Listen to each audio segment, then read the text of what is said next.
¿No te llama la atención que cuando intentamos aplicar las reglas de la tradición musical europea, al menos de forma estricta, hacia las músicas populares modernas, llámese rock, funk, soul, jazz, etc., surgen un montón de incoherencias y situaciones que no podemos explicar del todo? A mí sí me llama la atención y creo que de hecho hay una especie de eslabón perdido, algo ahí que no estamos viendo del todo y que me parece que nos aclararía muchísimo la situación como para entender un poquito mejor cómo ocurre esta mixtura entre lo europeo y lo africano, que es finalmente lo que le da todo ese saborcito a estas músicas. Yo estaba con la convicción de que los principios organizativos de la música no tienen que ser muy distintos porque somos todos humanos. La música que uno hace es el reflejo de cómo uno escucha la música en general. Para el africano o la visión africana, el acorde 7 no es un acorde tenso que busca resolver, es un acorde de reposo estático. Por suerte y coincidentemente me encontré con Cristóbal Sangüesa, Chris Jams, quien está emprendiendo una investigación justamente en este tema. Así que lo invité al podcast para que conversemos un poco y me enseñe un poquito de qué va esta incipiente investigación. Vamos a hablar de cómo la armonía viene siempre a partir de una configuración melódica, un poco de la tradición europea y el tema del bajo cifrado. Vamos a hablar del cifrado americano y por qué ese reduccionismo también puede ser un poquito peligroso en cuanto a la profundidad del pensamiento y los problemas que trae. Y quizás lo más importante, lo que a mí me voló más la cabeza, vamos a hablar de la lógica pan-consonante de la polifonía africana y cómo esto se mezcla con la lógica europea y hace que todo el panorama actual cobre mucho más sentido.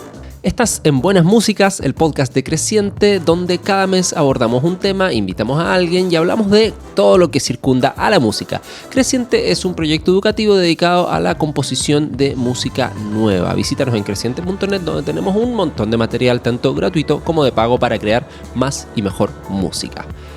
Vamos a eso. Buenas tardes, gente. ¿Cómo andan? Nos encontramos nuevamente en otro capítulo de Buenas Músicas, el podcast de Creciente, y nos encontramos con Cristóbal Sangüesa, Chris Jams en Instagram, que nos va a estar hablando de un tema que a mí me apasiona mucho y del que prácticamente no sé nada. Así que para mí es un lujo esta conversación que vamos a tener hoy. ¿Cómo andas, Chris? ¿Cómo te va? Súper bien. Aquí, de hecho, vengo de la academia de hacer clases. Ajá. Bien. Bueno, como saben, siempre hacemos un pequeño pimponeo, preguntas rápidas para conocer a nuestros invitados, conocer un poquito sus gustos referentes a la música, lógicamente. Entonces, dentro de mi pimponeo de hoy, yo me anoté: ¿qué es lo último que estuviste escuchando de música envasada? Puede ser 1, 3 artistas, así música en Spotify o la plataforma que uses. ¿En general o así lo último? Lo último, una cosa de la vida. Ahora cuando venía de vuelta en el transporte público, en el metro, venía escuchando Richard Strauss. Ah, wow. Con unos fonos con buena cancelación de ruido, una cosa así de haber sido. Sí, lo mejor es que tengo unos fonos JBL igual chiquititos, pero... Claro, que se la bancan, sí. Ah, mira, arriesgado escuchar esas músicas en el metro. Sí, bueno, era difícil de apreciar tal vez detalles, pero mientras caminaba era interesante escuchar eso. No, es lindo. Muy linda música. ¿Qué fue lo último que viste de música en vivo? Lo último que vi de música en vivo fue la Jam de Blues, creo que la semana pasada. Bien. ¿Te gustó? Sí. ¿No tanto? Del 1 al 10. ¿10? Ah. Sí, 10 totalmente. Me encanta ir a escuchar blues y jazz en vivo. Bueno, en principio es como mejor se tiene que escuchar, porque esas músicas viven en el escenario, por así decirlo, más que en la grabación. Claro. Sí. De hecho, trascienden lo musical de alguna manera. O sea, van más allá. Hay una cuestión energética, performática, el acontecimiento, como dicen los teatristas. Está buenísimo. Y el entorno también, porque no es lo mismo intentar hacer, imagínate una jam en una sala de conciertos, así todo súper cuico, ¿no? Como que no daría. O sea, como claro, el hecho de que sea un bar en una sala de conciertos le da, es medio paradojal, pero le da su toque. Sí, sí, sí. ¿Algún placer culpable musical? ¿O que alguien más quizás consideraría placer culpable? Algo que te guste y que sea como, bueno, quizás no me debería gustar, pero me gusta. Yo creo que todo lo que escuché en los 18 años, tal vez como Ujú. de nu metal, Limp Bizkit, Papa Bien. Roach, Linkin Linkin Park, Park, esa onda. pero eso por Oh, pero Linkin Park está muy claro, pero bueno. eso como por el efecto generacional, que eso es como al final, bueno, un tema como psicológico que está súper estudiado, el tema de que Mm, uno tiene una conexión emocional con la música entre como de la adolescencia, 15, 18 años, que es indestructible. O sea, y uno después claro, puede sí, tal vez odiar el género, el estilo, lo que sea, pero la conexión está claro. ahí y hay una conexión emocional. O sea, yo escucho Limp Bizkit, Linkin Park o qué sé yo, y esas melodías, esa música me transporta automáticamente. Sí. A mí me pasa que yo escuchaba mucho La Renga cuando ¿Ya? chico, y yo si hoy día escuchase una banda así parecida a La Renga, como del mismo palo y toda la onda, diría, uff, no sé. Tampoco es que yo no soy muy de decir, oh, qué malo, oh, no me gusta, pero no me llamaría la atención. Claro. En cambio, como que tengo ese cariño por La Renga. No es que lo escuche mucho, sí hay otras músicas que sí, pero es muy heavy eso de qué música escuchaste cuando más joven y cómo eso te deja una marca también. Y que inclusive creo que trasciende también a las músicas que uno le van O sea, igual gustando más marcan. Tal adelante. vez, de hecho, puedo hacer algo más, decir algo más, entre comillas, vergonzoso, no sé, pero yo tengo muy marcado el disco Romance de Luis Miguel porque lo escuchaba mi madre. Y la Ajá. versión de Bésame Mucho, que es una versión media funky de Luis Miguel. A mí, Sí. esa yo creo que fue la primera vez que escuché como algo medio funky. Y No, y se me aparte que quedó son guardado unos ese arreglo, por así decirlo. arreglazos. Tienen unos Sí, arreglazos. brutal. Toda esa época es brutal. A mí me pasó algo similar con mi mamá que escuchaba uy, se me olvidó el nombre. Carol King, Ya. el disco Tapestry. Y yo lo reconocí hace un par de años y dije, uy, pero esta mina es tremenda. Y ahora me escucho el disco así como una vez por semana, el Tapestry. Buenísimo. Te genera, es muy heavy como la música. Bueno, eso da para otro podcast, pero está muy bueno. Bien. ¿A qué artista te gustaría ver en vivo antes de morir? Alguien que no haya visto, quizás. Wow. O puede ser como opción alguna obra de algún compositor que te guste mucho y que te gustaría ver montada, por ejemplo, antes de A un morir. artista que me gustaría ver antes de morir o antes de que él muera sería Brad Meldau. Verlo en vivo. Ajá, Un hermoso. pianista fenomenal. Sí, aparte que O sea, porque el tipo se va para cualquier uh, lado, o sea, es como que ya trasciende todo límite estilístico, todo desafío que uno podría pensar, todo lo que es desafiante, digamos, él lo no, ha es hecho. un alien. O sea, podría decir Jacob Collier, Herbie Hancock o ¿cómo se llama? O Pat Metheny, pero he tenido la suerte de ver a esos tres antes. Ah, bien ahí. Bueno, muy bien. Bueno, entremos en tierra derecha Vamos. entonces. Entonces, usted, Chris, está investigando un tema bastante concreto que yo le llamé así de una manera muy media cómica casi, el eslabón perdido. Podríamos tener un subtítulo, el eslabón perdido De la música del siglo XX. entre o entre Bach y Art Blakey, como ¿qué pasó entre qué sucedió? Entonces quiero que nos introduzcas hacia la temática y la problemática. A ver, si hacemos un gran resumen, la música occidental tiene su origen, como muchos saben, en Europa. Desde la Edad Media se fue desarrollando hasta el Renacimiento, donde emerge la práctica común después de Palestrina principalmente, y eso termina, por así decirlo, a finales o a mediados del siglo XIX. En ese periodo se desarrolló la tonalidad, que eso es algo que uno estudia tal vez mucho en historia, en los conservatorios en general, y yo algo que yo sabía como anécdota. Eh, um, y después de eso pasaron muchas cosas en Europa, por así decirlo, de todo tipo, bueno, para partirse dos guerras mundiales, pero también en el siglo XX aparece un nuevo, por así decirlo, actor en el escenario occidental, que es Estados Unidos. Y que es el responsable de la música que en general escuchamos y cómo la estudiamos, etc. Yo estudié en la escuela moderna, estudié música popular. que de Claro. hecho justamente tiene como su origen a finales del siglo XIX, siglo XX. Y algo que siempre me llamó la atención y está un poco en el corazón de esta investigación es la famosa división entre la música popular y la música clásica, como si fuesen dos formas de arte totalmente distintas, como decir pintura y el cine. Ujú. Y siempre encontré que habían obviamente cosas distintas, pero sospechaba que habían tal vez como más cosas que se relacionaban. Pero esas sospechas se fueron incrementando a medida que yo estudiaba más como a los jazzistas y me iba profundizando más en el tema del jazz y la improvisación, y me di cuenta que los grandes maestros, por ejemplo, el profesor de Brad Meldau, uno de los profesores que tuvo Brad Meldau, Fred Hersch, Ujú. tiene un video hablando de que en Claro. verdad todo lo que hay que saber son los corales de Bach. Y fue como, wow, así como el maestro de Brad Meldau habla de los corales de Bach. Y de pronto en otro libro que los corales de Bach. Y de pronto otro, y de pronto como que en el fondo en el fondo de, todos los caminos que yo iba explorando, como que me topaba con esto de Bach. Y sí, yo había escuchado Bach y me gustaba, yo decía como ya, pero ¿qué tiene tan especial? Y ahí, claro, me empecé a dar cuenta un poco de la música y su análisis con las herramientas de armonía funcional que yo tenía en la escuela moderna, que son las herramientas de armonía funcional Claro. que todos en general tenemos.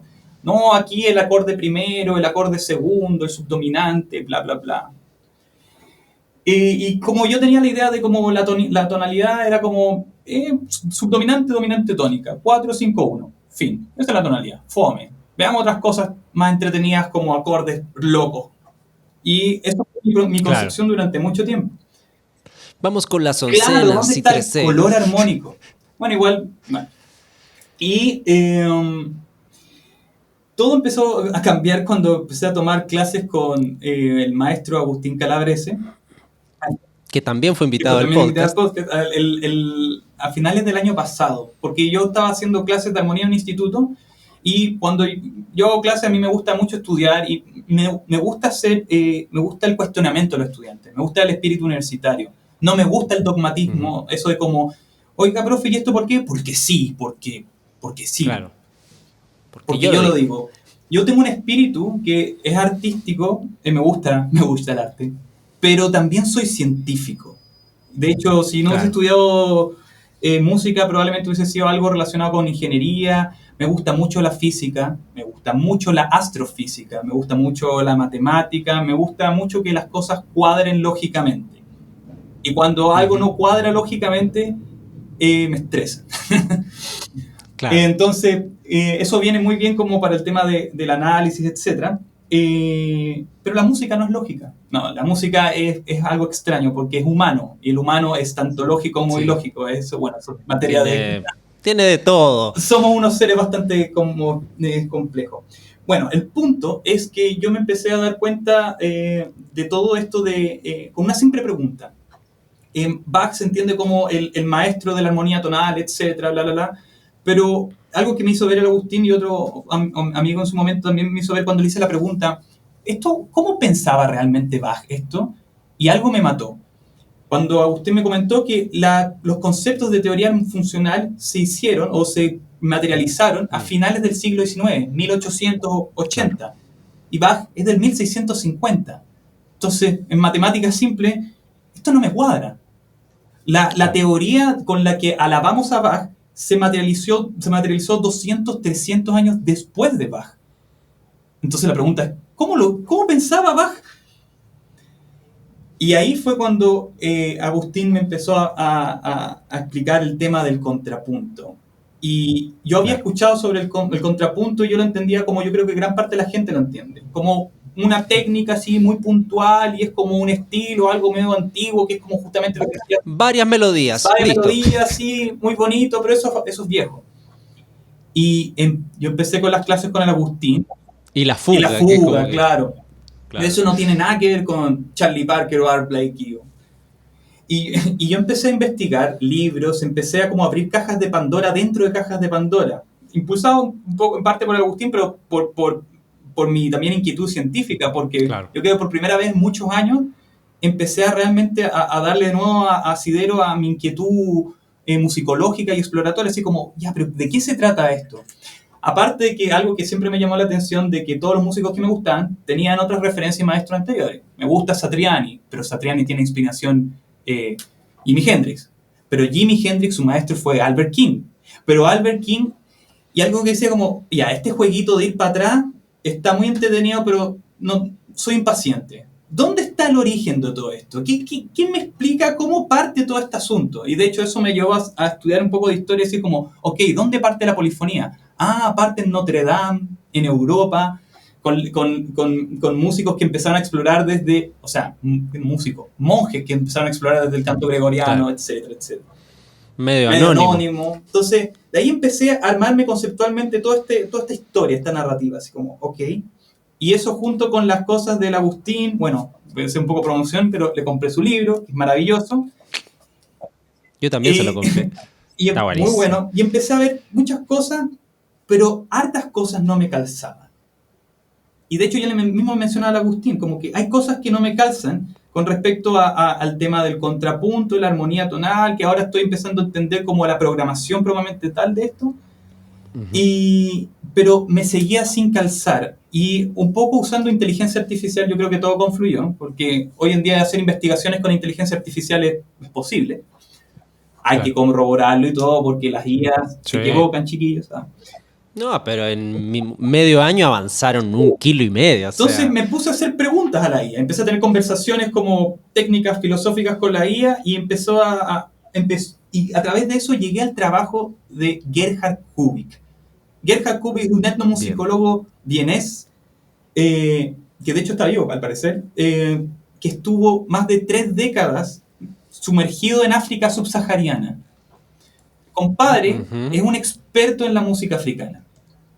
Y empecé a leer su trabajo y empecé a unir los puntos. Empecé a hacer contrapunto mental y me empezaron a cuadrar un montón de cosas. Y ahí la razón de cuál me tiene obsesionado la idea del eslabón perdido, porque justamente esta separación, independiente de que la música popular suena distinta a la música europea, yo estaba con la convicción de que los principios organizativos de la música no tienen que ser muy distintos porque somos todos humanos. Y aunque todos escuchamos distinto, no escuchamos tan distinto. No somos especies distintas. Entonces, ¿qué es lo universal y qué es lo individual y cultural? Me empezó a obsesionar por tratar de entender como el fenómeno, por así decirlo. Claro. Es muy curioso ahí como... Porque se puede entrar en ese punto donde un mal docente puede decir, bueno, a ver, analicemos, no sé, inclusive algo como un poquito más extremo. Black Sabbath. ¿Qué pasa con Black Sabbath compositivamente? Está mal hecho. Es como que llega a eso solamente. Cuando se trata de aplicar como rígidamente los principios que son de un sistema que aparte tiene una raíz práctica y no teórica, porque como bien decías, la teoría termina viniendo a posteriori. Exacto. Para explicar ciertos fenómenos, y usamos, y se da vuelta, y que es algo que pasa mucho a nivel como más dentro de la academia en el fondo, porque ahí es donde surgen ese tipo de vicios del totalitarismo intelectual, y tratamos de aplicar rígidamente esos preceptos a una música que funcione quizás con toda otra parte que no estamos viendo. Si corremos ese riesgo de como que, o entender que o que está mal hecho, o que no saben hacerlo, o que quizás no está en un cierto nivel. Unas falacias, literalmente, en el sentido de falacias, de errores de pensamiento, de errores lógicos, porque la teoría tonal europea fue desarrollada como algo posterior al fenómeno tonal europeo. Y claro, evaluar con la teoría la práctica de otras músicas es como... no funciona porque la teoría explica el fenómeno que ya existe. O sea, nosotros no es que tenemos que agarrar la teoría europea y decir qué es lo que está mal en la música de ahora, no. Tenemos que ampliar el marco teórico para incluir lo que está ahora dentro de un marco teórico más grande.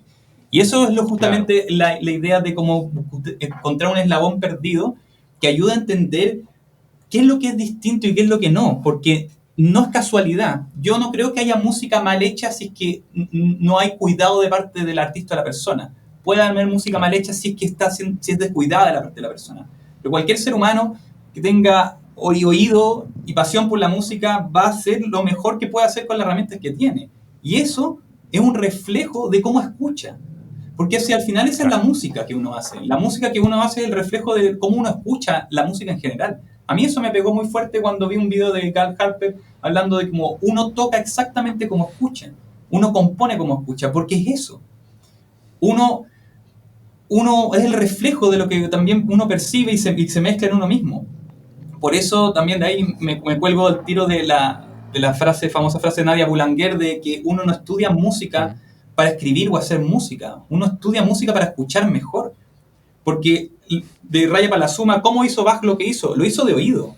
¿Cómo hizo Charlie Parker su música de oído? ¿Cómo la persona que no está escuchando esto, cómo tiene que hacer la música finalmente? De oído. Porque se compone de oído, se improvisa de oído, todo se hace de oído. La teoría está para entrenar el oído. Y eso es algo que yo creo que es bien importante también de que aquí los auditores o televidentes lo entiendan. Que es importante usar la teoría para explorar y experimentar, como por ejemplo, como a mí me gusta como científico. Pero cuando uno va a hacer arte, es distinto. Claro. Sí, en el fondo también es un sistema para capitalizar la tradición. O sea, porque nos sirve para sentirnos parte de toda una herencia que tenemos detrás y que podemos aprovechar o no, o hacernos lo que no aprovechamos y que yo pongo desde el sentimiento y todo, claro, pero que en realidad está súper presente, o sea, está ahí sí o sí, aunque sea súper intuitivo, igual va a estar toda esa herencia, quieras o no. Eso.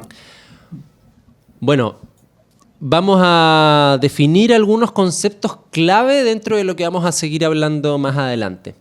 Entonces, primero me gustaría que hablaras muy grosso modo de las herramientas que te sirvieron dentro de esta investigación, que en el fondo se trata como de encontrar qué es lo que viene de un lado, que veríamos más en la música popular moderna, ¿cierto? Qué es lo que viene de este lado súper europeo, que es obvio que está, represente, y qué es lo que no viene de ese lado, sino que viene un poquito más del África, que bueno, también ahí es un mundo enorme África y tiene mucha concepción de lo rítmico, pero en este caso nos estamos centrando más en la cuestión de las alturas en un principio. El fenómeno, entonces vamos a necesitar eso, vamos a necesitar un poquito marco teórico. El fenómeno polifónico. Ya, entonces lo primero que quiero mostrarles es la idea de que todo fenómeno armónico, ya sea europeo, africano, lo que sea, viene de una lógica melódica. Lo que nosotros entendemos como armonía, como unos bloques de sonidos como inmutables, los famosos acordes, no son bloques verticales.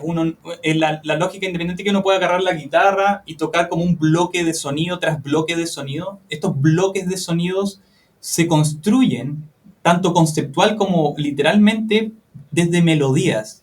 Entonces aquí tengo un poco resumen de lo que es el tema del contrapunto, bueno, elemental, diatónico, de especies, poniéndole todos los nombres, y cómo podemos pasar desde lo que se llama el cantus firmus, que esto es un ejercicio de contrapunto del 1700, cómo pasamos de una melodía muy elemental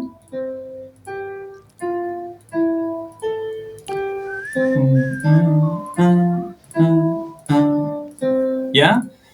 A una estructura que esto es muy interesante porque aquí entendemos las dos dimensiones. Tenemos intervalos armónicos, o sea que suenan al mismo tiempo y al mismo tiempo dos melodías independientes.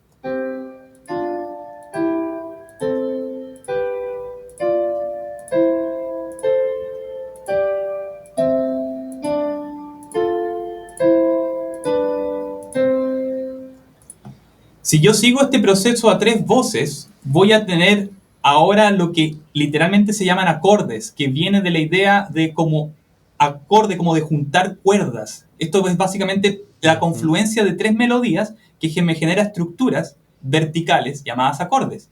Estos acordes originalmente no se notaban con clave americana, sino que se notaban con lo que se llama el bajo cifrado, que no es otra cosa que apilar, por así decirlo, los intervalos que se generan a partir del bajo hacia arriba. Entonces, acá tengo una pila de números que básicamente representan diferentes acordes.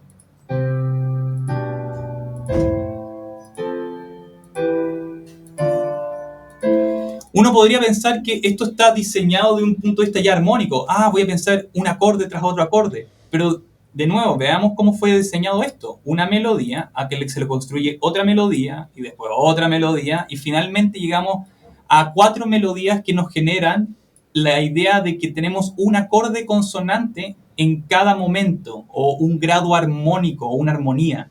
De hecho, el concepto de armonía surge cuando recién tenemos todas las voces de el coral, por así decirlo, tonal, que son el bajo, el tenor, el alto y el soprano. Entonces, lo que suena acá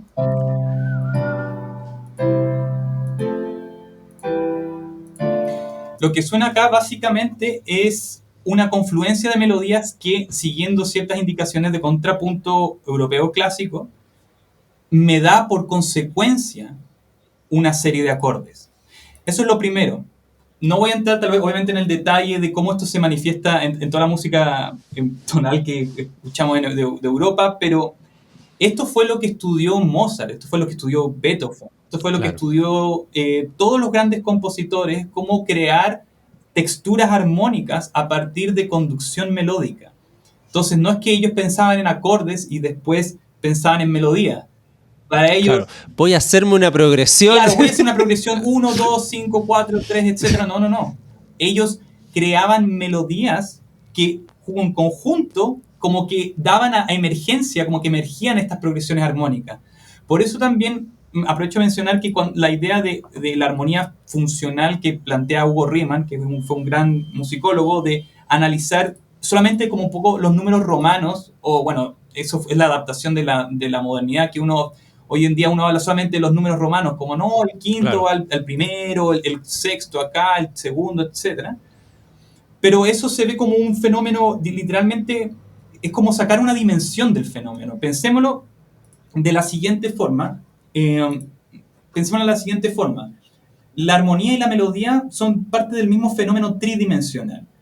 Si uno saca la parte lineal melódica y uno se queda solamente con lo armónico, o sea, los números romanos, uno está pensando como en 2 dimensiones.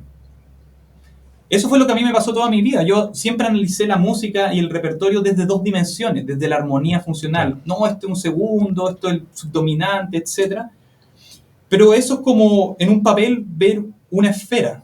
¿Cómo representamos una esfera en 3 dimensiones? Es como un círculo que se agranda, se achica. Es algo incomprendido totalmente. Cuando me di cuenta que el fenómeno no era bidimensional, sino que tridimensional, me di cuenta que, esto es una esfera. Entonces, yo creo que lo primero más revelador a entender del fenómeno polifónico en general, en este caso el europeo, es que el fenómeno se genera por la superposición de melodías. Claro. Entonces, aquí la única diferencia entre el bajo cifrado y el número romano tiene que ver con otras cosas como nivel de jerarquía, pero a lo que voy es importante entender que el bajo cifrado tiene algo bien importante, que nos indica los intervalos y tanto vertical como los que ocurren de forma horizontal en el tiempo. No sé si... Hay algo que es súper interesante respecto a, o que ayuda a ilustrar el punto, y es que la mayoría de la música del Renacimiento hasta el Barroco es súper contrapuntística. Hay muy pocos momentos del acorde, así, el bloque, y eso como que empieza a predominar un poquito más adelante, quizás como que se configura la idea del campo armónico, que se va conformando a partir de estos contrapuntos, pero desde el clasicismo es que recién ya tenemos el acompañamiento con un acorde, así como Exacto. Más el pensamiento un poco, pero con también los tipos como que la tenían muy clara y hablaban mucho de los grandes maestros, que básicamente eran tipos que habían vivido 100, 200, 300 años antes y que como que tenían muy claro los clásicos, que era muy importante estudiar a esos tipos de antes, porque como que se entendía mucho que ahí estaba la raíz de la cosa, y todos los grandes terminaron estudiando contrapunto no tan jóvenes, sino que de repente ya cuando tenían una carrera habían compuesto mucho, pero dicen, no, tengo que estudiar formalmente contrapunto. Caso célebre Beethoven. Exacto. O sea, Mozart, por mucho que uno escucha a Mozart como la idea de tiene un acorde en bloque, así como alguien diría, pero profe, pero Mozart hace un acorde en bloque y después toca la melodía. Pero independiente que la textura representa como una melodía acompañada de un acorde en bloque, la mentalidad, la lógica, Mozart sabía muy bien que esas dos cosas no son dos fenómenos separados como muchas veces a veces se enseña, como la idea de cómo está el acorde y la escala, o la melodía que representa una escala, y que son dos cosas como distintas. Es como decir, no, los acordes son como esto y las escalas son otro fenómeno, nada que ver, que a veces calza. Claro. Este a veces calza con este, a veces este otro calza, como que... Pero ahí está, yo creo que el tema. El acorde y la melodía no son dos fenómenos como legos que se juntan. Es el mismo elemento. Claro. Eso a mí me costó también mucho entender, y es difícil profundizar ahora, pero la idea de, por ejemplo, que la melodía se comporta distinto a una voz, porque las voces se mueven menos y la melodía es como un recorrido del coral. Tal vez, de hecho, podría mostrar eso súper breve, con este pequeño coral o sea, este ejercicio de contrapunto. Esta sería la melodía, o sea, esta es la voz soprano, perdón. Claro. Pero que es lo que solemos percibir como melodía, por esta claro, pero uno podría pensar una melodía mucho más...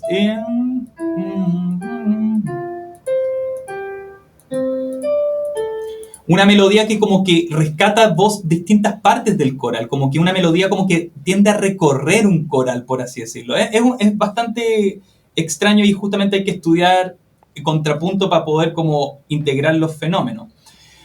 Pero lo interesante es que, la buena noticia es que la pedagogía como docta europea tiene esto súper claro. Súper claro cómo pasar. Aquí, por ejemplo, les puedo mostrar un libro de armonía, un gran libro de armonía, Harmony and Voice Leading, de Edward Adwell con Carl Schachter. Esto es un libro titánico de 700 páginas, o sea, es de proporciones gigantes, junto con este otro libro de Felix Salzer con Carl Schachter, que habla del contrapunto en la composición. ¿Cómo se comporta esto?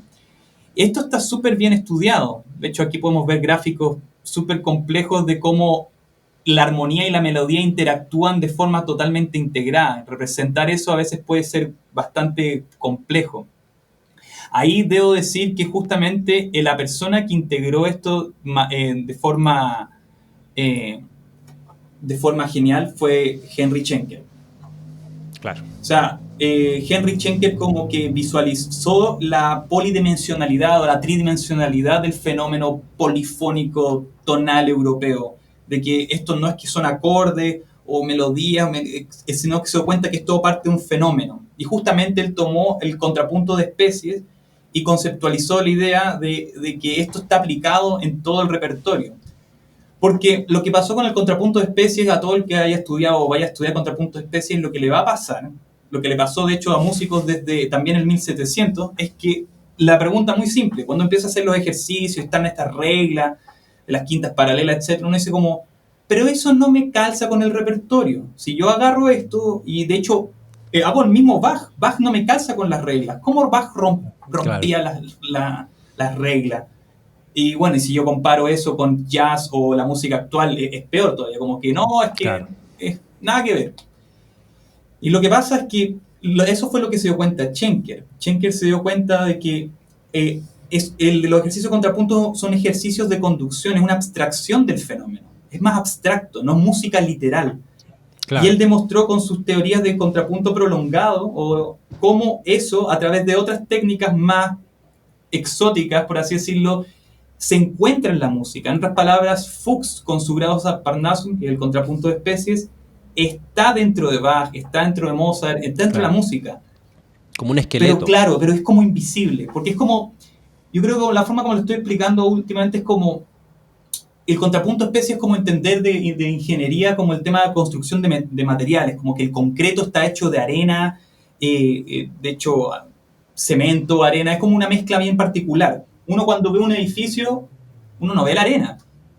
Y si a uno le dicen, bueno, para hacer edificios tienes que estudiar cómo se comporta la arena, pero ¿por qué? Si mira, yo veo edificios, yo no veo arena. Que la arena está dentro del edificio. ¿Cómo? ¿Dónde? Ese es el asunto. Era súper difícil de... Es como decir también con el tema de un queque. En un queque hay huevo y harina, por ejemplo. Pero si yo le digo a alguien, separa el huevo del resto del queque cocinado, ¿cómo lo vaya a hacer? Es como imposible casi, ¿no? Claro. Bueno, justamente yo siento que eso fue lo que hizo Schenker con el repertorio de la práctica común. Él logró entender qué había dentro de qué, por así decirlo. Y eso fue genial. Bueno, algunos saben tal vez el tema de Schenker, pero por razones más que nada ideológicas, etcétera, todo eso también se perdió temporalmente y resucitó recién en los años 60 en Estados Unidos, y recién ahora se está retomando de nuevo, tal vez recién en Estados Unidos. Pero hablar de Schenker incluso acá en Chile o en Sudamérica probablemente es como...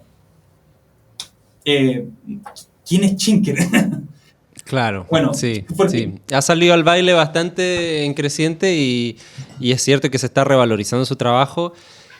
Súper interesante, un poco oscuro a veces conviene no ir directo a la fuente, sino Claro. que ir a quienes estudiaron sobre él y como que hacen una revisión de sus conceptos que suele ser como más Sí, amigable quizás. Y ya que estamos en eso, te invitamos a visitar creciente.net, que es nuestra página web donde alojamos un montón de recursos tanto gratuitos como de pago para que puedas crear más y mejor música.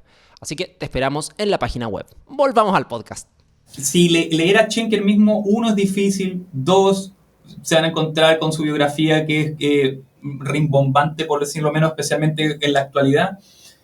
Entonces lo mejor es ir a los estudiantes de Schenker, que fueron Felix Sarsen, Claro. que fue el libro, Felix Sarsen con Carl Schachter fueron los que hicieron el libro Contrapunto de la Composición, que es de hecho el libro con el que yo aprendí contrapunto junto con las instrucciones del maestro Galabrese. Y tal vez este libro de Carl Schachter incluso está vivo todavía. Entonces, cuando uno ve su libro de armonía, que ese se usa en Juilliard, en Mannes, en distintos conservatorios, ahí está Schenker ya Claro, digerido, por así decirlo. Sí, Aparte, sí. claro, bueno. Entonces, Muchos todo esto yo lo tintes. encontré fascinante. Yo cuando abrí el contrapunto, y yo había escuchado el contrapunto, pero después abrí Schenker y dije como ahora me calza todo, y empezar a ver estos diagramas y empezar a darme cuenta de que todo lo que como que no tenía explicación o descripción puntual, más que explicación, todo se podía escribir con detalle. O sea, hoy en día yo puedo tomar un coral de Bach y cada nota tiene una lógica descriptible, por así decirlo. No hay nada Claro. que uno diga como, no, es que licencia artística, por así decirlo. Uh-huh. Entonces eso yo lo encontré y dije, esto es lo que siempre quise saber de la música, pero en algo que me encontré o que no me encontré en los libros de Carl Schachter y en todo esto es el jazz. ¿Dónde está la música que a mí también me gusta, el blues? No hay ni una mención de esta música. Claro. ¿Ya? La única mención que encontré de jazz justamente fue en el libro de Agustín, cuando hablaba de tonalidad extendida, de que los acordes de tonalidad extendida que se empezaron a desarrollar en el siglo XIX, con Debussy, etcétera, y muchos otros músicos, después pasaron al jazz. Que es como, ahí está la idea de como los jazzistas como que fueron a una partitura de Debussy, agarraron una tijera, recortaron un acorde y se lo llevaron para la casa, así. Claro. Me gusta este dominante este con dominante tercena. 9 con oncena, así como, ¡ay, qué interesante!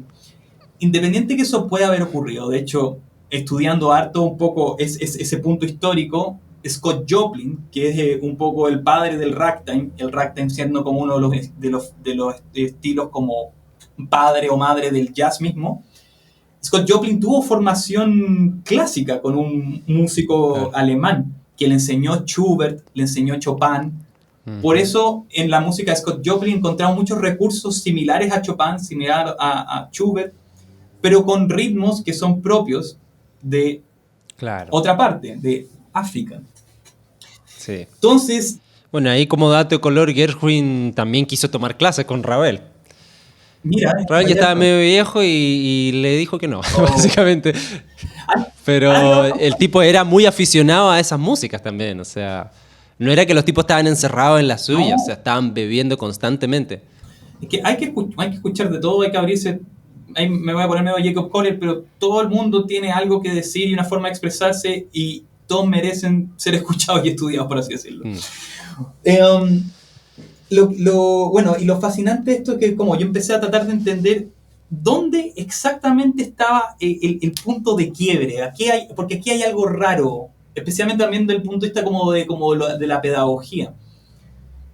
Y ahí es cuando entra el tema de África. Tal vez algo que debería mencionar antes de entrar a eso que he estado estudiando y cómo juntar un poco todo este macro puzzle, es otra cosa sacada, bien importante, del tema del contrapunto, que por lo que tengo entendido, que lo he estudiado, de toda la polifonía europea se basa bajo la premisa de que hay consonancias y disonancias. De hecho, la tonalidad funciona porque son consonancias que se mueven gracias a disonancias que le dan movimiento. Es como un ciclo.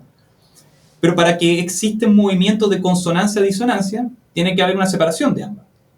Claro. Y algo que me llamó la atención desde el primer día que estudié contrapunto es que cuando uno hace justamente contrapunto de especies a 3 voces y surgen los acordes, uno en primera especie se va a encontrar que están los acordes consonantes, que básicamente es la tríada.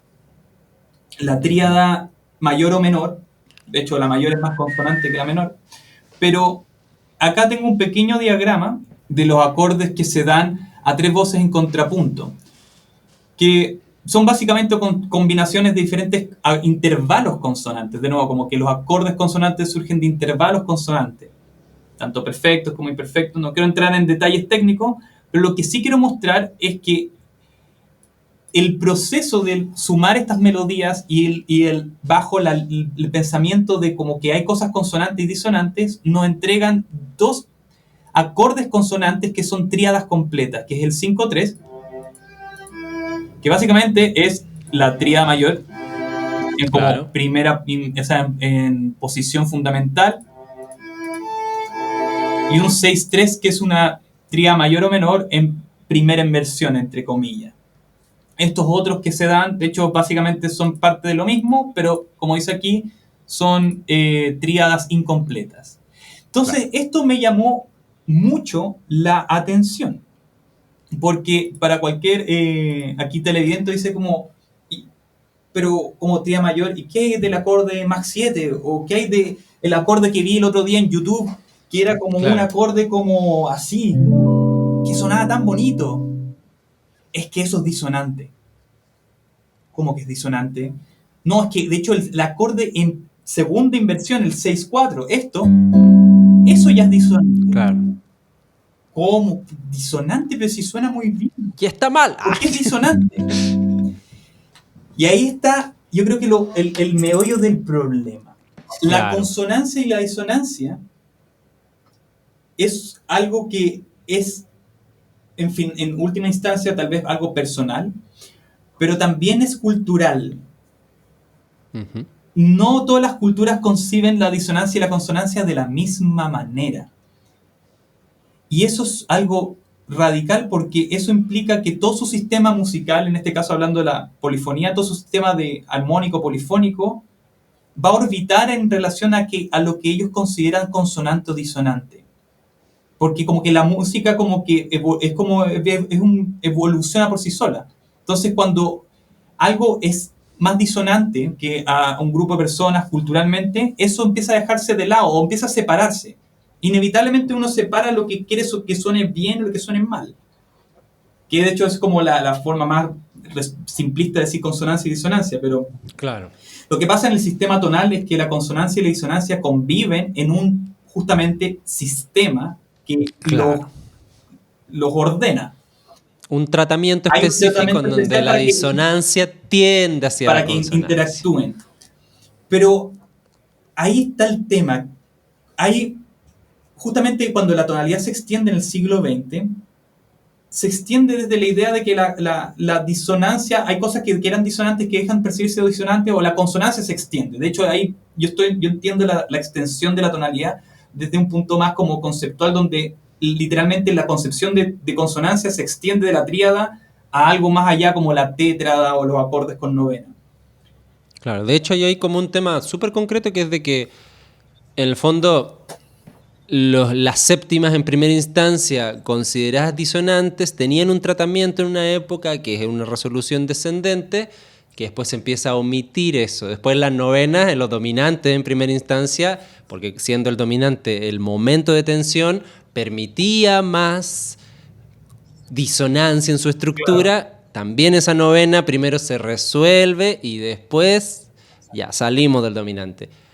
Y con el tiempo empieza a aparecer la novena, ya los románticos ponen la novena ahí sin preparar nada, vamos para adelante. Entonces es un proceso histórico. Esa evolución es fascinante porque, claro, como que la consonancia empieza a ampliarse, la armonía empieza a crecer verticalmente. Claro. Entonces también claro. eso influye en todo lo que vivimos hoy en día de la obsesión o encantamiento, incluyéndome, por la armonía, sí. Por la idea de estos acordes que son cada vez más grandes, más coloridos, como el color armónico se expande. Pero si seguimos el alineamiento lógico que tal vez no han estado escuchando, es como si la tonalidad funciona por un equilibrio entre disonancia y consonancia, si empiezo a tener mucha consonancia y ya no hay disonancia. Claro, todo es consonante.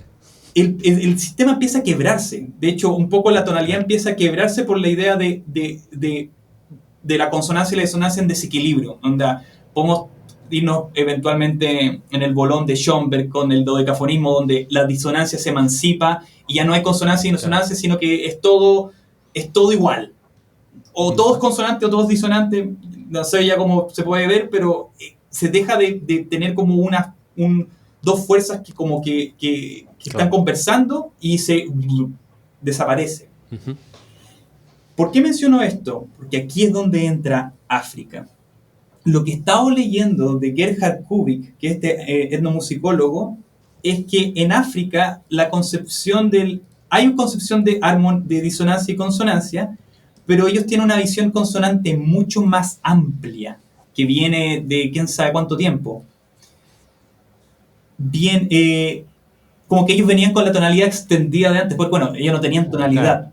Entonces, de hecho, por eso la tonalidad extendida europea, cuando se encuentra con la panconsonancia africana, se llevan de la mano muy bien. Es como, sí, pues, acorde 9 con oncena. Siempre estuvimos hablando lo mismo. Sí, siempre estuvimos hablando lo mismo. O el caso blues, dominante con novena aumentada. ¡Qué cosa rara! Claro. Y uno se lo encuentra en Ravel y es como, mira, esto es más heavy. Yo aquí lo voy a decir muy simple. El acorde 7, como tú bien dijiste, evolucionó a ser como un acorde de color disonante por excelencia, que quiere resolver. Toda la tonalidad funciona bajo esa premisa. ¿Ya? Lo que pasa es que para el africano, su consonancia viene, o sea, aquí podríamos decir que viene del mismo lugar que de la europea, pero es más extensa. Viene de la serie de armónicos. Para el africano, o la visión africana, el acorde 7 no es un acorde tenso que busca resolver. Es un acorde de reposo estático. Eso lo cambia todo, porque estamos hablando que el mismo objeto, así que especialmente en 12 como en una guitarra o en un piano, el mismo objeto, un do-7 por ejemplo, o un sol-7, se puede concebir o escuchar de dos formas totalmente distintas, lo cual parece contradictorio, pero ahí viene el meollo del asunto. Para el oído de alguien que viene de la diáspora africana, eso no es necesariamente tenso, es un color nomás. No es como que se quiera mover a ningún lado. No hay movimiento armónico, es color armónico. Para la persona que viene de la tradición europea, eso representa movimiento y quiere cambiar. Claro. Cuando juntamos esas dos cosas, tenemos, yo creo que la música más compleja que se pueda describir en la historia es que es el blues. Es chistoso porque todo el mundo tal vez entiende que al revés, como el blues es la música más simple que existe. Pero cuando nosotros queremos hacer calzar los marcos teóricos de las distintas cosas, hay que estirarlo ahí un montón. Ahí es cuando no calza y entender por qué no calza. Claro. La serie de algo importante que hay que aclarar, eso, la serie armónica. Voy a aclarar eso al mismo tiro. La serie de armónicos. Sí, porque hay gente que no sabe en la casa. ¿Qué es la serie de armónicos? Jacob Collier lo menciona también. La serie de armónicos es un fenómeno físico, que todos los sonidos tienen distintos como sonidos dentro de sí mismos, por así decirlo. Tengo, a ver si encuentro un pequeño video donde... eso me faltó preparar, pero... Básicamente, Hay uno, por ejemplo, muy bueno de Leonard Bernstein. Creo que sí. Pero quienes hayan tocado algún viento, una trompeta, o inclusive quienes son más de Chile, la trutruca, Claro. cuando salen todas las notas agudas de la trutruca, son los armónicos, básicamente. Exacto, O cuando exacto, o sea, los tipos estos cantan el... eso. Buena. No sé cuánto me sale acá, pero... Y esa séptima que es... El séptimo poquito parcial. baja. Para todos los que tengan guitarra es la idea de fundamental, primer armónico, la quinta, Es. y ahí aparece Esa la séptima tercera. baja. De hecho, esa tercera Claro. es un poco desafinada de la tercera que tengo de mi guitarra porque no coincide, porque la guitarra está pensada según el temperamento igual, que es tener los dos intervalos de la escala cromática de igual separación, y la serie armónica no calza con todo el cromatismo.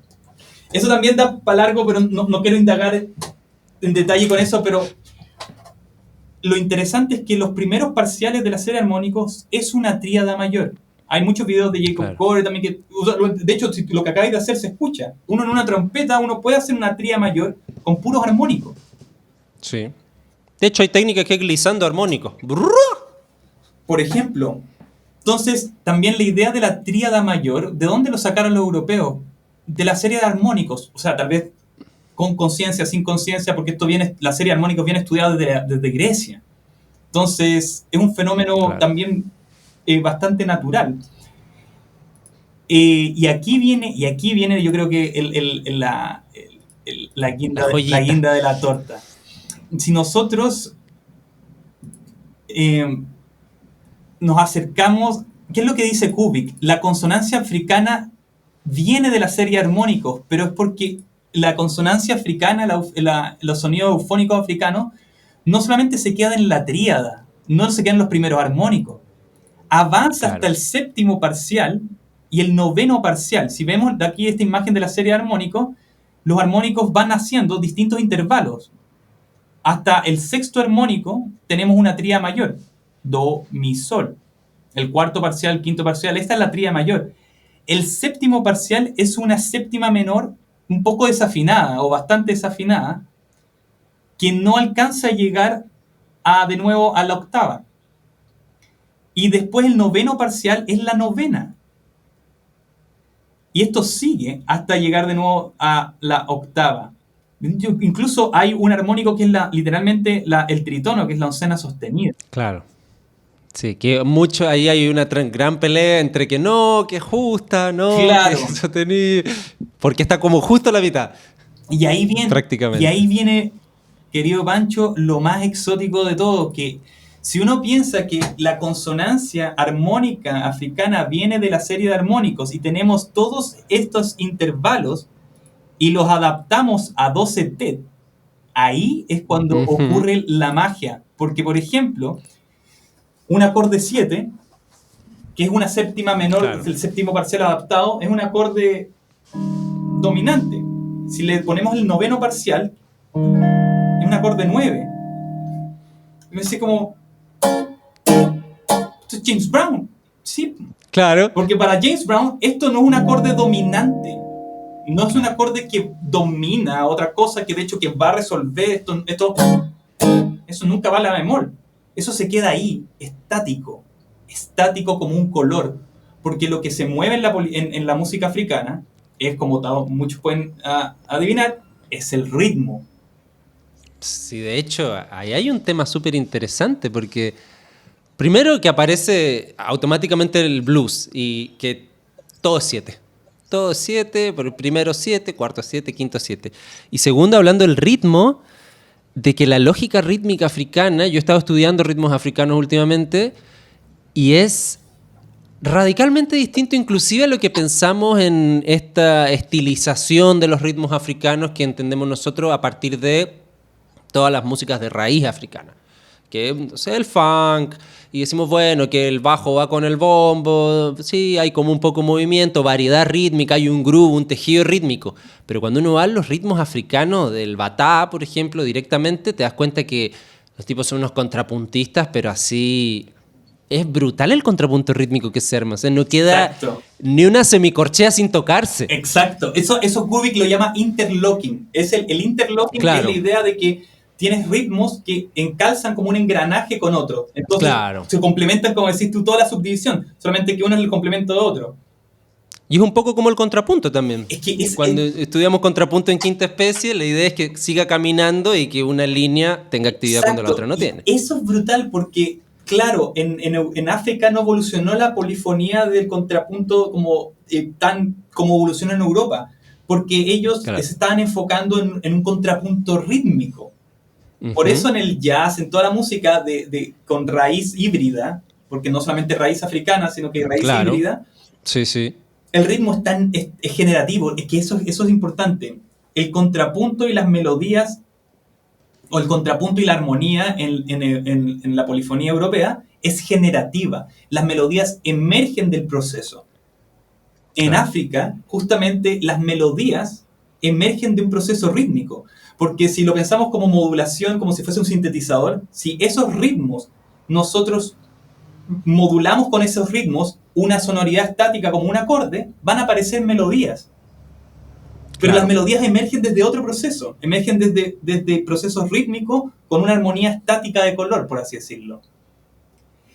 Eso es lo más brutal, porque si que uno empieza, y esto lo que voy a mostrar es experimental, porque todavía aquí viene la parte como innovación que Kubrick no la ha hecho o no la hace, porque hasta donde yo sé, Gerhard Kubrick no sabe de contrapunto y análisis schenkeriano, entonces la gracia ahí está en juntar Claro. todos los puntos. Esa es su labor, maestro. Claro, pero si yo... La que te toca. Algo que he estado tratando de hacer es justamente agarrar las ideas armónicas africanas y tratar de aplicar principios como si fuese de contrapunto de primera especie. Y en vez de solo tener, por ejemplo, el acorde 5-3, el 6-3, o el acorde menor. Uy. ¿Ya? Estos, que son los mismos. Eso suena extraño porque lo estoy tocando de uno tras otro, pero hay un montón de otras tríadas que vendrían siendo características de África y eufónicas. Por ejemplo, el acorde 7, algo que es disonante de base, esto sería consonante bajo la lógica africana, o un acorde con cuarta y con séptima, o con quinta y con séptima menor. Claro. Entonces, yo todavía estoy trabajando como sacar una cosa, de separar la paja del trigo, por así decirlo. Pero claro, lo interesante es que de cierta forma esto ya se hizo o ya ocurrió. Hay un estilo armónico que se llama barbershop. Barbershop Harmony era justamente la forma en cómo a principios del siglo XX, a final del siglo XIX, gente negra de color armonizaba melodías así en lugares como barbería o lugares como más casuales. ¿Y cómo armonizaban o cómo coloreaban las melodías? Bajo sus principios de consonancia que venían intactos desde África, por así decirlo, por transmisión oral. Entonces, toda la armonía del barbershop básicamente está muy conectada con África. Por eso, de hecho, en el barbershop se armoniza con temperamento justo y no igual. Claro, tiene ese tema de la séptima baja. La séptima barbershop. Esa séptima es el asunto que tal vez como que se desconoce. Esa séptima no es que la gente del barbershop dijo, oh, qué entretenido. Esa séptima no está porque sí. Venía. Esa séptima viene desde África mismo directamente. Se vino en el barco. Entonces se vino en el barco. Y eso es música vocal, ¿cierto? Un cuarteto vocal. Eso es música vocal. Lo interesante es que si nosotros hacemos como, eso todavía he estado trabajando, en hacer como un símil de todos los acordes del barbershop usando bajo cifrado, junto con los acordes consonantes africanos, empieza a haber un calce. Empieza a haber un calce casi perfecto de ambas cosas. Y ahí empieza a ver el eslabón perdido, porque uno empieza a estudiar y darse cuenta que la armonía barbershop es la armonía que influenció el jazz temprano. O sea, el contrapunto de jazz que hace Louis Armstrong y que después se evoluciona al bebop, viene del barbershop. Y el barbershop viene de África, pero se junta al mismo tiempo con la polifonía europea. Claro. Entonces, Claro. eso... Y con la manera melódica también. Exacto, entonces ambas lógicas son melódicas, porque todo fenómeno armónico proviene de un fenómeno melódico. El tema es que la concepción de consonancias, como es distinta, se cruzan. Y lo más loco que en 12 tet, porque toda la música africana y el barbershop por consecuencia es afinación justa, es basada en la serie de armónicos. Pero cuando nosotros le llevamos al 12 tet, cuando le llevamos al piano, ahí es lo que pasa. Claro. En el piano todo esto se hace pierde información. Más confuso, porque un acorde 7 pensado como consonancia africana barbershop se ve igual y suena igual que un acorde 7 dominante europeo. Entonces, ¿qué estoy escuchando? Pero ese es el tema. Eso es lo que quiero embarcarme en tratar de como tener bien claras estas herramientas como para efectivamente ir a un solo de jazz y como separar y entender cómo básicamente África y Europa se encuentran en una misma música. Porque cuando uno escucha un solo de Charlie Parker, muchas veces dice como, Charlie Parker es como Bach. Totalmente. Ahí está la parte europea de la ecuación. Las melodías de Charlie Parker se mueven, son tonales, el bebop es tonal. Pero al mismo tiempo Charlie Parker destaca colores que Bach nunca hubiese destacado, ni tampoco Beethoven, y con suerte Ravel, con suerte, porque eso es lo fascinante. En Ravel y Debussy uno escucha acordes con novena alterada, etc. No suena a... Claro. Sí. No suena blues, no es lo mismo. No suena bebop, no suena jazz. Pero es porque hay una mentalidad que es distinta, por así decirlo. Bueno, y hay que decir que de hecho... Ellos, por ejemplo, Debussy tuvo muchos viajes hacia Asia y de ahí es de donde saca muchos de los colores que empieza a usar. Por ejemplo, pagodas, bueno, es porque el tipo estuvo viajando o porque también vino una conferencia, porque en ese tiempo se empieza como a abrir más el comercio y viene una conferencia china, una cosa así, a Francia y el tipo que como, y escucha el gamelán, que también es otro mambo, claro. Y de ahí es que empieza a sacar esa idea. No es que fue un desarrollo desde la rama occidental. No es cultural. O sea, no es de origen cultural propiamente. Se inspiró, como que... Es hibridación igual. Claro. Como dice un profe, son las chinadas de Debussy, porque claro, también es una caricatura de la... Claro, pongo una pentáfona y... Pero es genial eso, de cómo...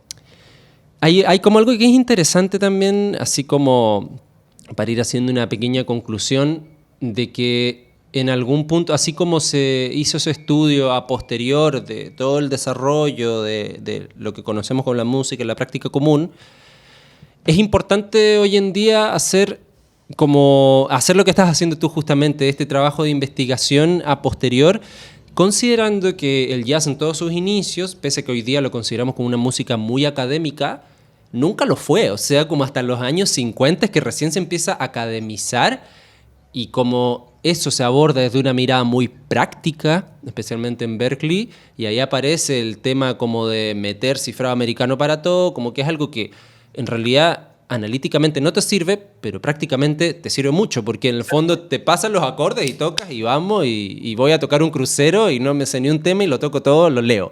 Claro. Entonces hay como una mirada muy práctica ahí, y es muy lindo el trabajo que estás haciendo en el sentido de que nos ayuda como a hacer un poco, quizás, mirar hacia atrás e ir descubriendo qué es lo que estaba detrás de algo que no se ha estudiado mucho y que se ha dejado un poco al... El blues es el blues. Y listo, y ahí queda. Claro. ¿Y por qué pasa eso? ¿Por qué es blues? Es como que, bueno... Eso es lo que todo científico quiere escuchar. ¿Por qué es esto? Porque sí. No. Claro, no puede ser. No puede ser. Así que bueno, ¿te gustaría aportar algo más respecto a cómo darle la cintita? Yo creo Tal que... vez como me gustaría cerrar con dos cosas. Algo técnico que me faltó decir, que yo creo que es igual un detalle bien asombroso, que todavía no está, me falta entender totalmente, pero según las observaciones de Kubik, en la música con las lógicas polifónicas africanas, el cuarto grado emerge de forma natural. Ajá. Entonces, es bien interesante porque cualquiera que estudie contrapunto se va a dar cuenta que el quinto grado y el dominante, y como Schenker lo dice, bla, bla, bla, el quinto dominante emerge y es como el centro de la tonalidad europea. 1-5-1. Bien. Ese mismo fenómeno, al parecer, ocurre en África un poco opuesto. El 5 no existe. No voy a entrar en detalle por qué, pero básicamente los intervalos que lo conforman no existen culturalmente. Los que sí existen permiten la emergencia del cuarto grado.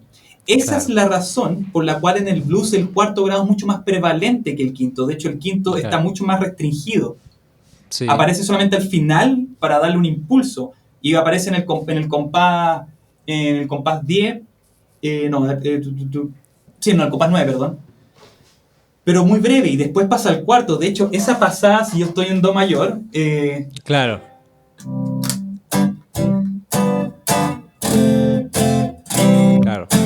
Eso que europeamente uno diría plagal. La cadencia plagal es la como auténtica como cadencia africana, por así decirlo. Bueno, y lo espiritual se ve de una, o sea, y todas las canciones que uno conoce como estadounidenses, aparece un montón, o sea, todo el gospel un poco más, antes de que metieran acordes raros por todos lados. Claro. Como que uno escucha un montón ese cuarto grado. Y es, al parecer, no quiero tirar cosas que no tengo 100% confirmadas, pero me hace mucho sentido que esa es la razón de su prevalencia en el repertorio.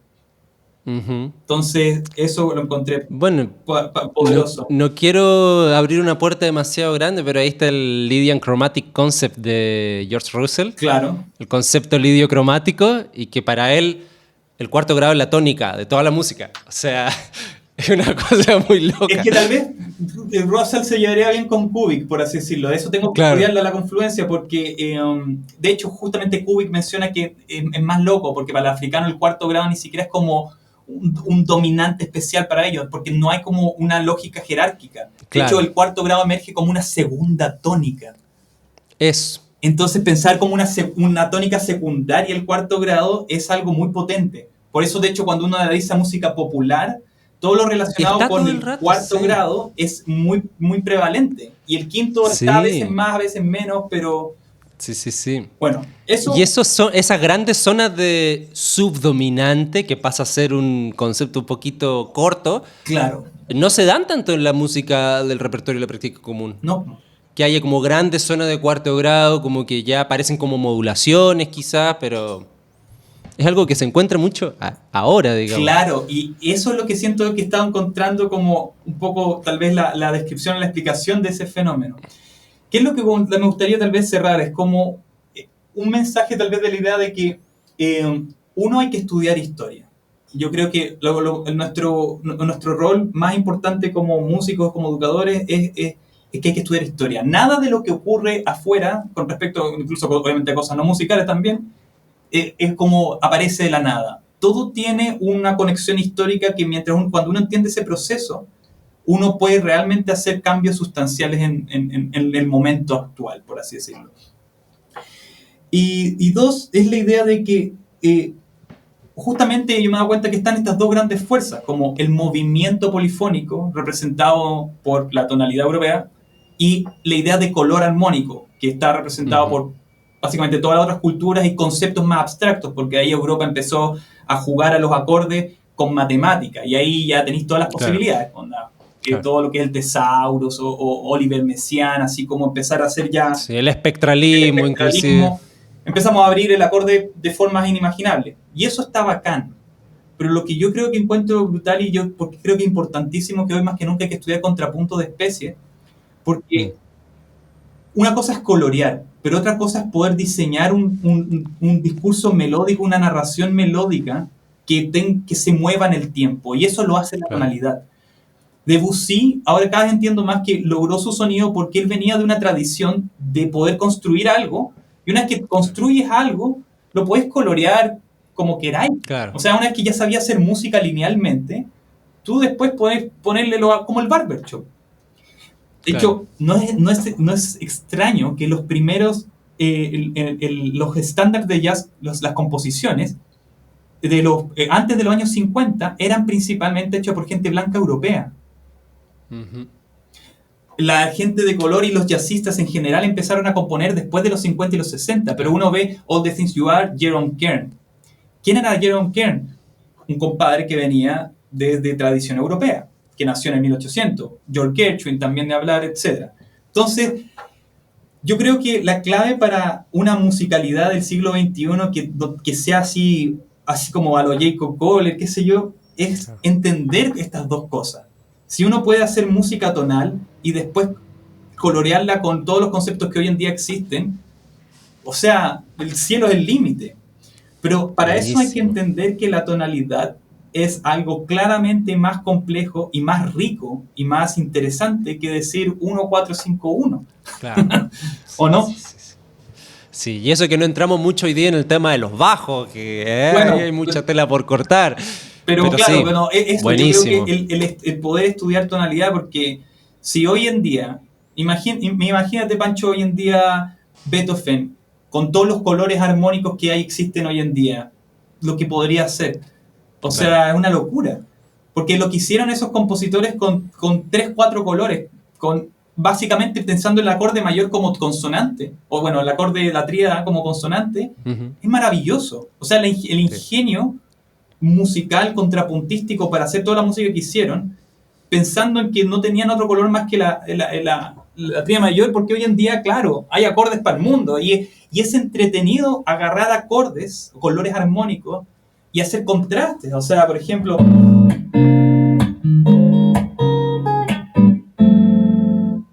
todo eso es bacán, pero eso es como un color tras otro color que lo une a un groove. Ahí está el secreto. Por eso el neo soul y todo funciona, porque yo tengo color tras color.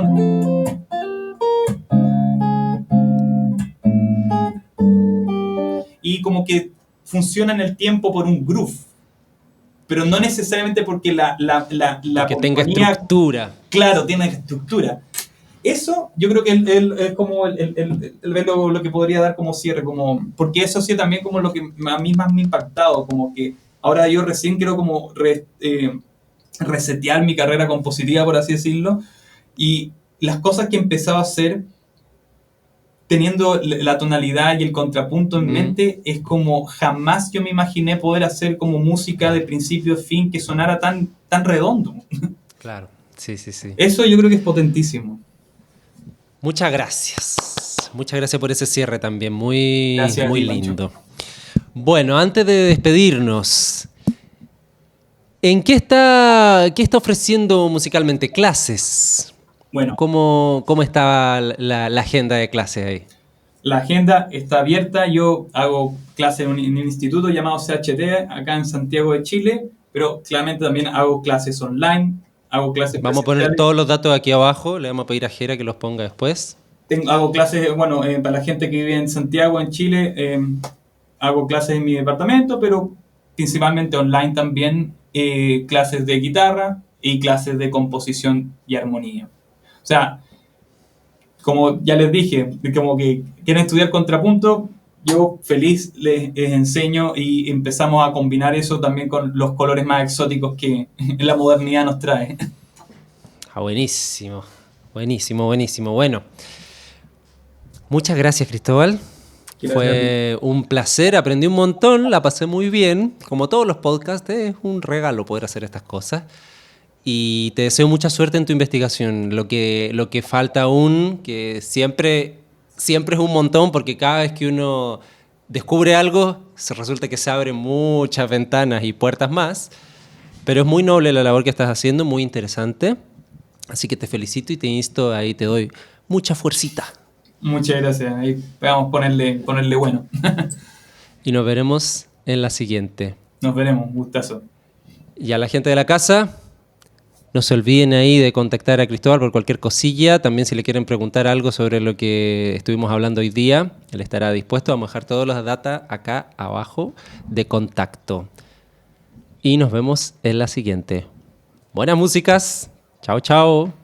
Espero que hayas disfrutado tanto como yo y ya sabes dónde ubicar a Chris si es que quieres tomar clases con él. En su Instagram, de hecho, yo estuve viendo y tiene programas así súper definidos para cada tema. Así que te insto a revisarlo. Por otro lado, también sabes que tienes siempre a disposición la Academia de Creciente en creciente.net, donde tenemos de todo para aprender a crear más y mejor música. Nos despedimos por hoy y nos vemos en el siguiente episodio de Buenas Músicas, el podcast de Creciente. Chao, chao.